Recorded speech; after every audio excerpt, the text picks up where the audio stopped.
pejmo na rubriko, ki je tako vroča, da vsako čokolado spremeni v vročo čokolado.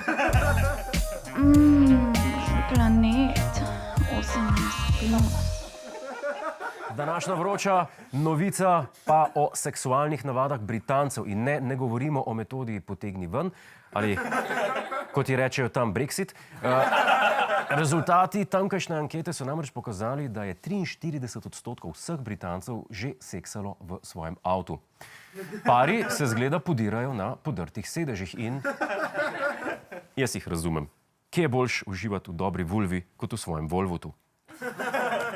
Če imaš dober avto, noter seksati pač moraš, če ne je škoda. In škodi seksati je res grozen.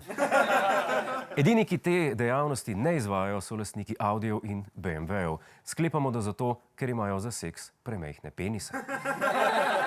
Moram pa priznati, da imam tudi sam take izkušnje. S seksom v avtu, ne z majhnimi penisi.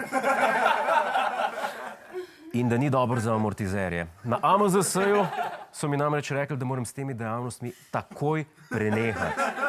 Pa sem pa vprašal, za koliko dolg, pa so rekli, vsaj do konca tehničnega pregleda. V glavnem, za vse gledalce moškega spola, ki jih dejavnost zanima, predlagamo, da tega ne počnete v premikajočem avtu, tako ti namreč lahko poči guma in prehit prideš. Vse gledalke ženskega spola pa opozarjamo, da v avtu ne izvajate oralnega seksa, še posebej ne, če ste ve tiste, ki ga vozite.